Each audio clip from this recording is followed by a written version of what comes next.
สบายดีเพื่อนๆทุกคนอยู่กับค่อยสอนมื้อนี้เราจะไปเบิ่งกันว่ามินิบิ๊กซีอยู่ประเทศลาวเป็นจังใดและเขาเจ้าขายหยังแดเป็นห้างสะดวกซื้อข้างในห้างเป็นแนวใดไปเบิ่งกันเลยตอนนี้เรากำลัง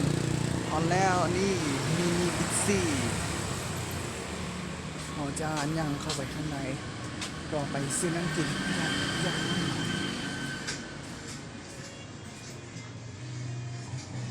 เครื่องเต็มไปหมดเลยนี่แมนฮันมินิบิ๊กซีฮันสะดวกซื้อในลาวน้ำกินราคาถูกที่นี่แมนน้ำกินจะราคาถูกกว่าตลาดทั่วไปนี่มีแวนอาหารสุนัขแมวโอ้โห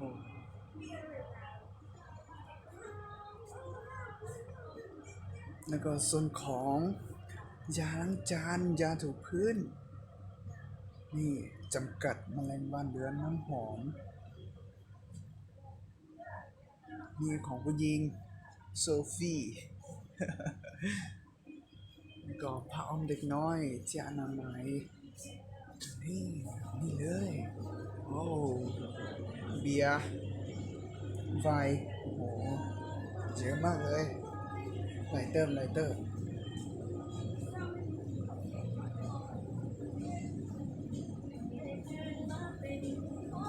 ยูนิแมนจันราคาถูกกว่าอยู่นอกจะซื้อน้ำกิน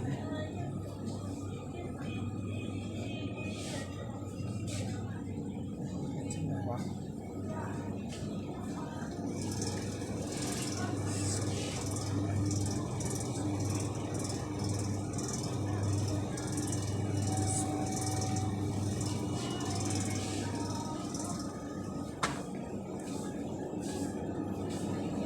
กล่องนี้นี่จะมีนมไลเตอร์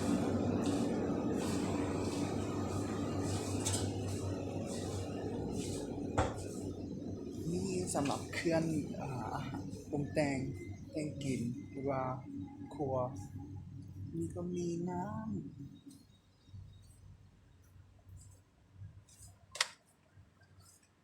โอเคแล้วผมก็จะซื้อได้แล้วน้ำ2 ตุกผมจะไปจ่ายเงินกันเลย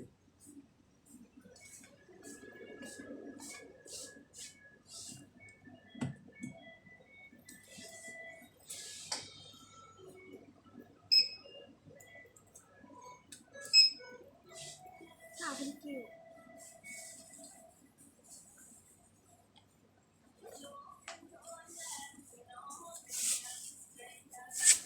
เด็กขายหน้าตาดีจังสวยด้วยสวยใจ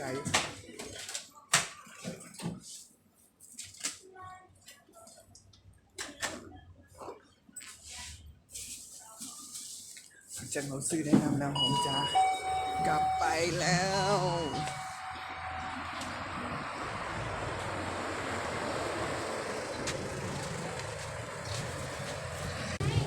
เขาก็จะเขาย่างมาฮอตที่นี่เขาจะมาซื้อของกินซื้อข้าวกินน้อยหนึ่งกับข้าวกินกับอาหารก็อาหารกินนี่คือ12 โมงแมนจะมีเสาโรงงานอยู่ใกล้ๆแถวนี้มาหลายเตอเพื่อมารอซื้อของกินอยู่ที่นี่มีปิ้งปลาแล้วก็มีมากหลายเลย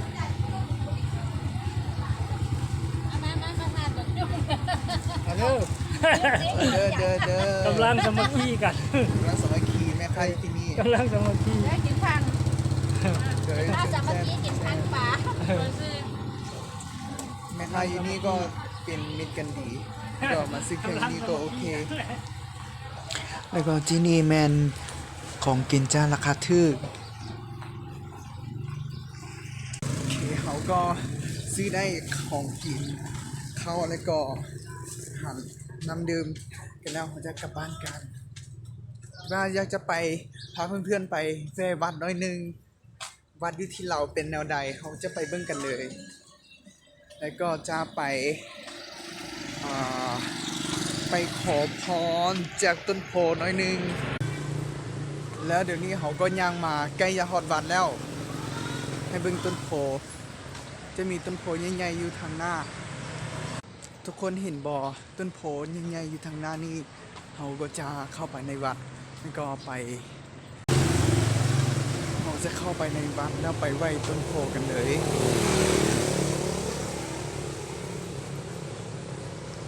ก็เบื้องความสูงของต้นโพโอ้โหสง่างามตอนนี้วัดรัตนไตรรัตนใส่งะถามบ้านคุณกระเป้าผมจะเข้าไปข้างในวัดเลย นี่ฮอดแล้วต้นโพ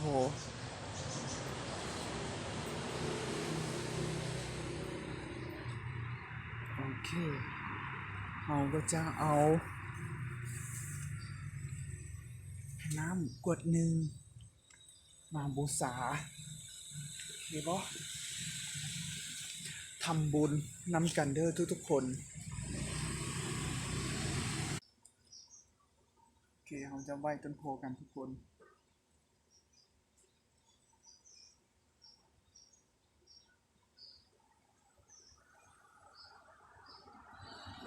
และน้ำของเราผมก็จะเทใส่เราจะโบแบบว่าเราได้เอาน้ำไว้เราจะเทหมดเลยเห็นบ่น้ำก็น้ำเราเทหมดเลยต้นโพมันต้องกันน้ำดังนั้นเอามาเขาจะโบปั๊บน้ำไว้เฉยๆแต่เขาจะมันเทน้ำใส่ต้นโพใหญ่ใหญ่หลายแล้วก็สูงอีกขอสัมผัสหน่อยหนึงจะสัมผัสต้นโพเพราะมันมีพลังงานอย่างบางอย่างตามความเชื่อผมจะพูดถึงนะโอเคจับได้แล้ว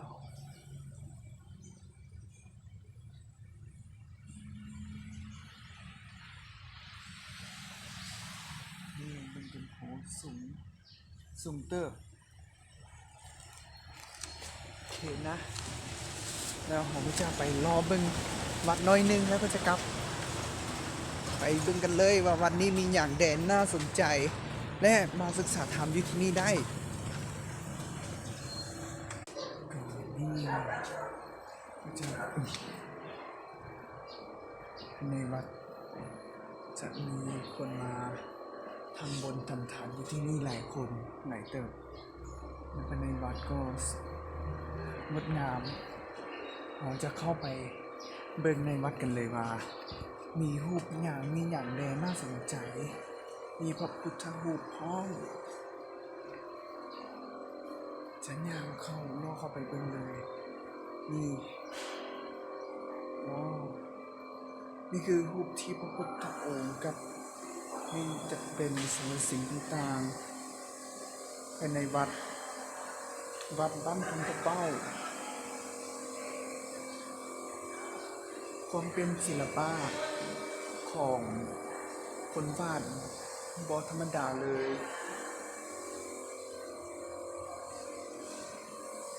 ว้าวกลุ่มนี้คนงามหลาย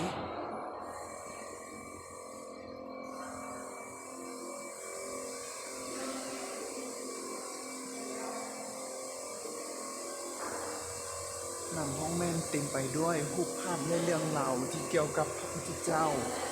ในแต่ละศาสแต่ละตอนของพระองค์ที่ได้บำเพ็ญภาวนาก็จะมีรูปตัวนี้มันแสดงถึงมันน่าจะแม่นนรก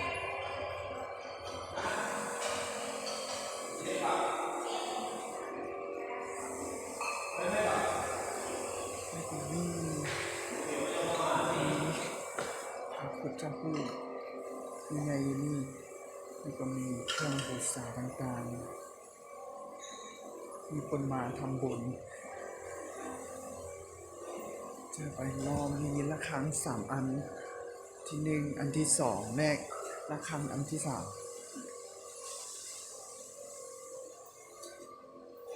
มีกระดานอีกกระดานตัวนี้สำหรับ ไส้สอนหรือว่าเรียนภาษาอังกฤษเพราะว่าเห็นมีภาษาอังกฤษอยู่นี่แล้วที่วัดก็จะมามีโอ้โหแมวสองตัวแมวคูงามหลายจับเลยค่อยมันเล่นกับค่อยอีกน่ารักจังเลยโอ้โหมีแมวคูสองตัวเห็นบอสดำคือกันเลย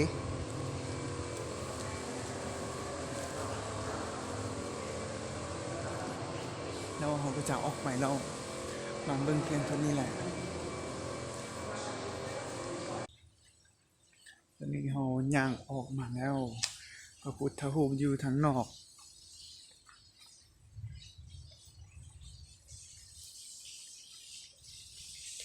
โอ้จะย่างออกแล้วกลับบ้านกันแล้วนะ